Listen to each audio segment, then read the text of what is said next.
آج میری طبیعت ذرا سی خراب ہوئی تو میری ساس کہنے لگیں، چلو بیٹی تمہیں ڈاکٹر کے پاس لے چلوں، لگتا ہے کہ تمہیں ڈاکٹر کے پاس جانے کی سخت ضرورت ہے۔ اماں کے کہنے پر میں تیار ہو گئی۔ وہ مجھے ڈاکٹر جمیلہ کے پاس لے گئیں، جنہوں نے میرے کچھ ٹیسٹ وغیرہ کیے، پھر بولیں تمہارا الٹرا ساؤنڈ کرنا پڑے گا۔ بنا چیک اپ کے رزلٹ دیکھے میں کچھ نہیں کہہ سکتی۔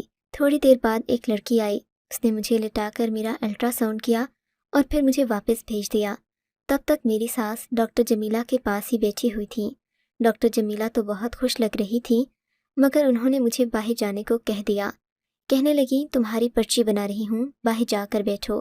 ساس میری اندر ہی رہ گئیں، شاید وہ محترم تھیں اسی لیے ان کو باہر نہ بھیجا۔ کافی دیر انتظار کرتی رہی، پھر ساس نے مجھے اندر بلایا۔ میں گئی تو ڈاکٹر کا چہرہ اترا ہوا تھا۔ مس ماہم، کیا آپ کو بچپن میں کچھ چوٹ وغیرہ لگی تھی؟ نہیں ڈاکٹر صاحب، ایسا کیوں کہہ رہی ہیں آپ؟ اس لیے کہ آپ کے لیے ایک بری خبر ہے۔ وہ کیا؟ میں نے پریشان لہجے میں پوچھا۔ وہ یہ کہ آپ کبھی بھی ماں نہیں بن سکتی، آپ میں بچہ پیدا کرنے کی صلاحیت موجود نہیں ہے۔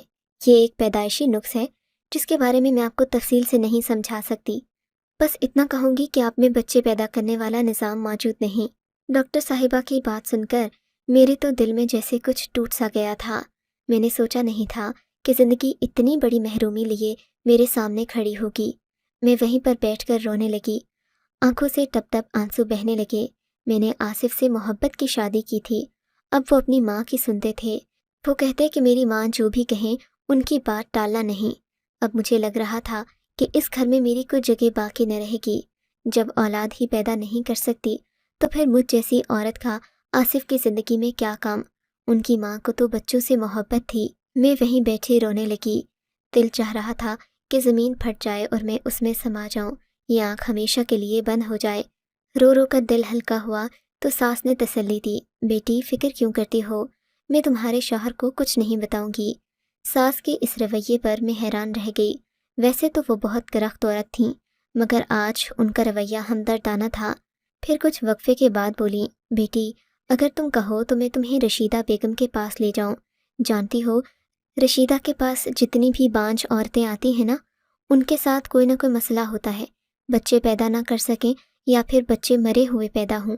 رشیدہ کی دوائی سے سب ٹھیک ہو جاتا ہے، وہ صرف 7 گولیاں دیتی ہے بیٹی، اور اس کے بعد تمہارے گھر میں مانو خوشخبری پکی۔ یہ ڈاکٹر موئے تو جھوٹ بولتے ہیں، ان کو تو بس اپنا پیسہ کمانا ہے۔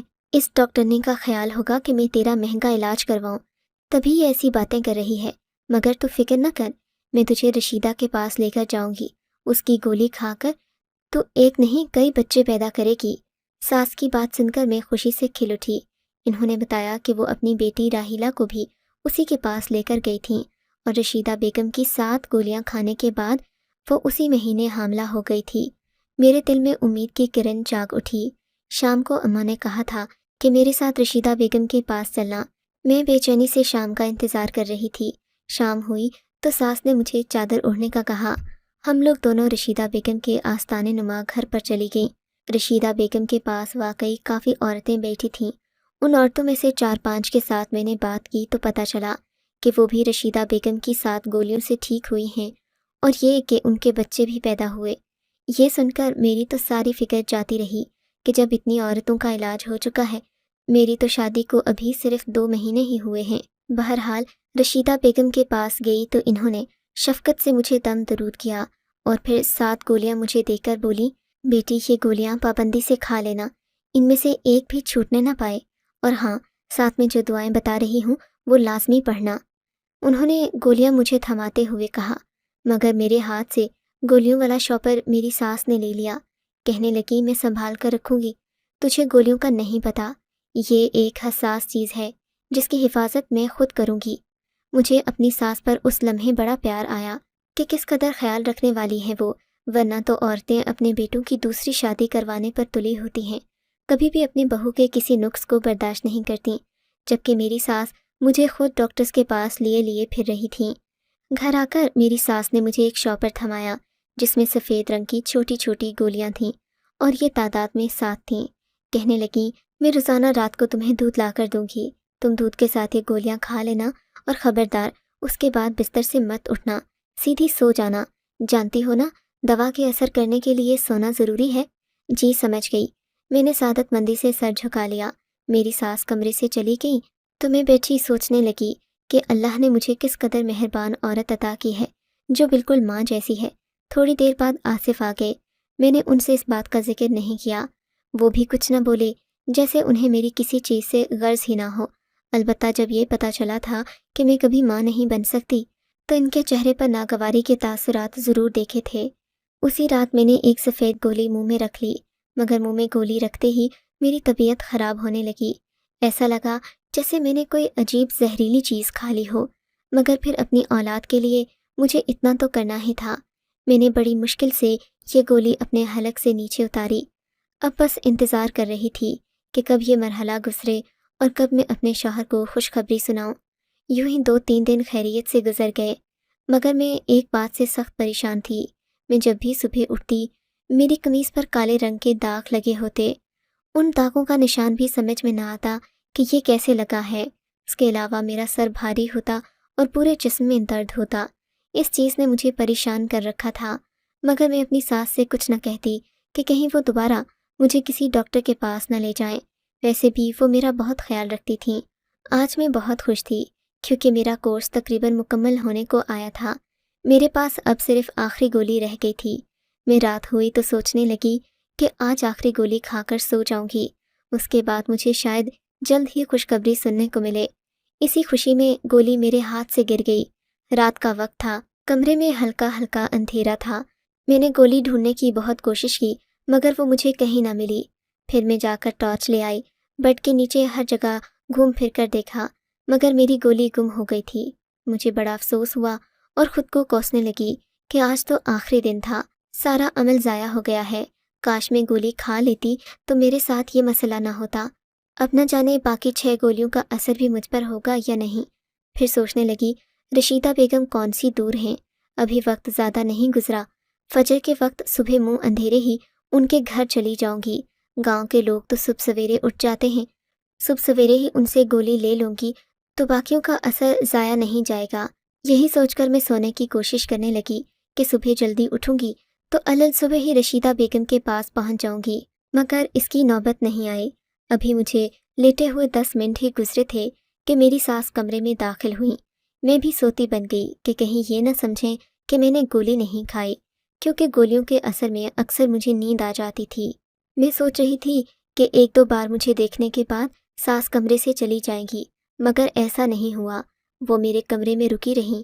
میں آنکھیں کھول کر دیکھ بھی نہیں سکتی تھی کہ وہ کیوں رکی ہیں۔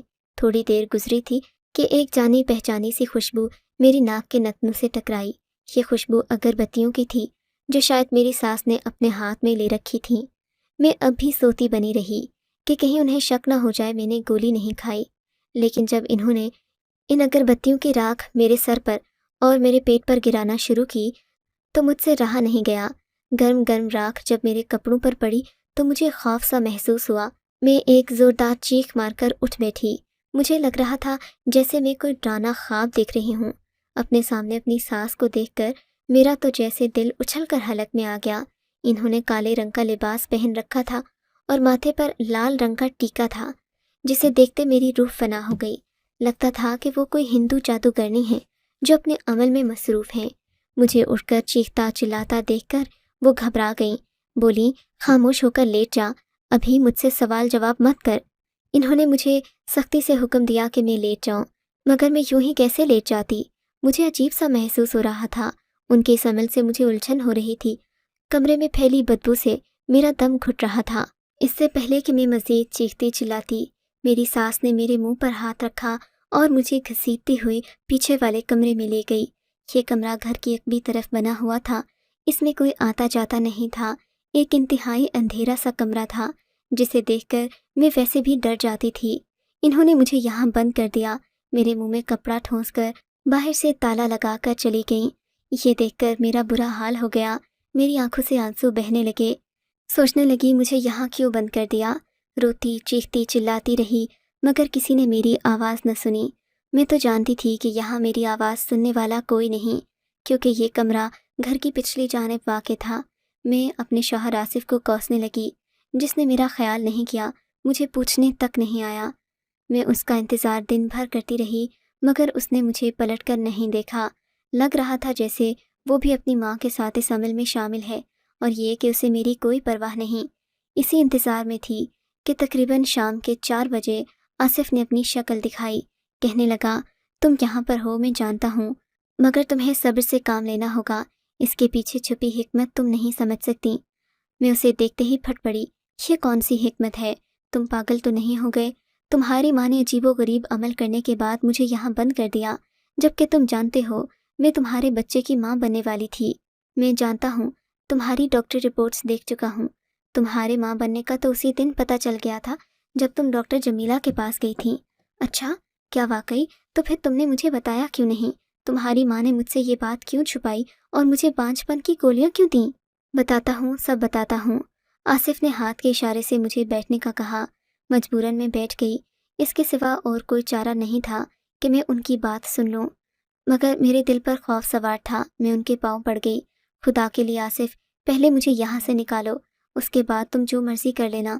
یہاں میرا دم گھٹ رہا ہے۔ گھبراؤ نہیں، میں تمہارے ساتھ ہوں۔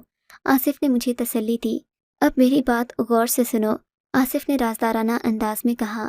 میری اماں کو تو تم جانتی ہو، وہ کتنی مذہبی خاتون ہیں۔ عورتیں ان سے دم کروانے آتی ہیں اور وہ سبھی کا مفت علاج کرتی ہیں۔ شاید تم اس بات کو نہیں جانتی، کیونکہ اماں نے آج کل یہ سرگرمیاں ذرا کم کی ہوئی ہیں، مگر میں اماں کو اچھی طرح جانتا ہوں۔ وہ لوگوں کی مدد کرتی ہیں، خاص کر بانجھ عورتوں کی۔ وہ چاہتی ہیں کہ کوئی عورت ان کے در سے خالی نہ جائے۔ جیسے رشیدہ بیگم ہے نا، وہ ویسا ہی بننا چاہتی ہیں، اور اس کے لیے ان کو ایک عمل کرنے کی ضرورت ہے۔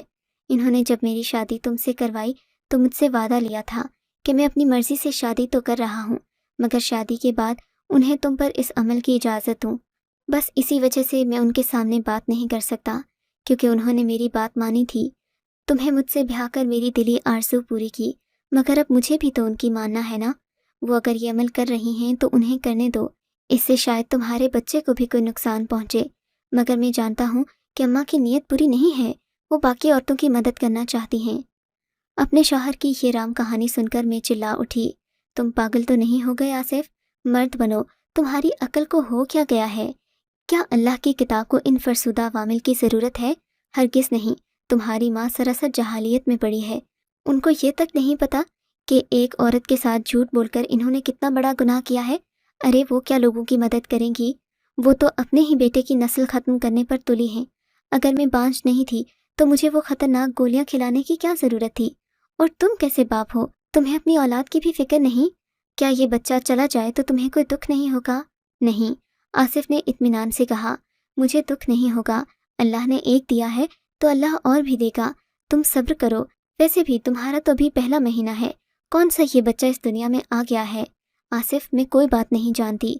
بچہ دنیا میں نہیں آیا تو اس کا یہ مطلب نہیں کہ تم اسے اپنے ہاتھوں سے قتل کر دو۔ کم از کم تمہیں یہ بات سمجھنی چاہیے کہ تمہاری ماں جو کر رہی ہے وہ سراسر غلط ہے۔ میں اپنے بچے کو کسی کو ہاتھ بھی نہیں لگانے دوں گی۔ تم نے جو کرنا ہے کر لو، تمہاری ماں کے ہاتھوں قربانی کا بکرا نہیں بنوں گی۔ میں نے غصے سے کہا۔ آصف نے مجھے وہیں بند کیا اور وہ بھی چلا گیا۔ بے وفا کی اس حرکت پر میں تو حیران رہ گئی۔ سوچا نہیں تھا کہ وہ اس قدر سنگ دل ہوگا۔ 2-3 گھنٹوں کے بعد دوبارہ آیا تو پھر مجھے وہی بات سمجھانے لگا۔ بولا، اماں کو عمل کرنے دو، وہ سب لوگوں کی بھلائی کے لیے کر رہی ہیں۔